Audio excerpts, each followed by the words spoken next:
சின்ன மிக்சி வாங்கும்போது ஒரு 2000 ரூபா 3000 ரூபாய்க்கு ஒரு பில்லை கேட்குற நம்ம நகை வாங்கும்போது ஏன் அந்த அலட்சியம்?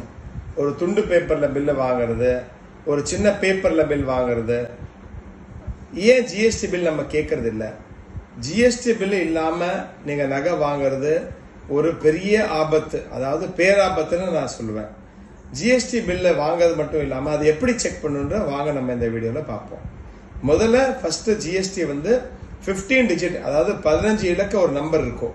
அந்த நம்பர் அவர் வந்து கரெக்டாக எழுதியிருக்காரா? கடைக்காரர் அந்த நம்பர் வந்து தன்னுடைய ஒரு கடையிலையும் எங்கேயாவது போர்டு வச்சிருப்பாரு, அதுவும் இது மேட்ச் ஆகுதான்னு செக் பண்ணுங்க. ரெண்டாவது, கடையின் பெயர் விவரமா இருக்கான்னு பாருங்க. அதுல அந்த கடையின் முகவரி சரியா கொடுத்துருக்காங்கன்னு பாருங்க. இதுக்கப்புறம் தங்க நகைகளுக்கு ஒரே ஒரு ஸ்டாண்டர்ட் ஜிஎஸ்டி தான், அதாவது 3% தான் ஜிஎஸ்டி. எந்த விதமான சார்ஜஸ் நகை கடையிலேருந்து உங்களுக்கு ஒரு பில்லை கொடுத்தாங்கன்னா அதுக்கு ஜிஎஸ்டி வந்து வெறும் 3% மட்டும்தான். அதாவது ஒரு 1000 ரூபாய்க்கு பொருள் வாங்கினா 30 ரூபாய் கவர்மெண்ட் ஜிஎஸ்டி கட்டினா போறோம். அப்படி யார் ஃபாலோ பண்றீங்களோ அவங்களுக்கு ஃபியூச்சர்ல இது நல்லா கண்டிப்பா யூஸ் ஆகும்.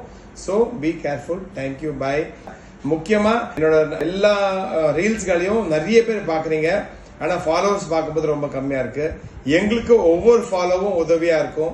ஸோ நீங்க இந்த முறை மறக்காம இந்த சேனல் எல்லாருமே ஃபாலோ பண்ணுங்க. தேங்க்யூ.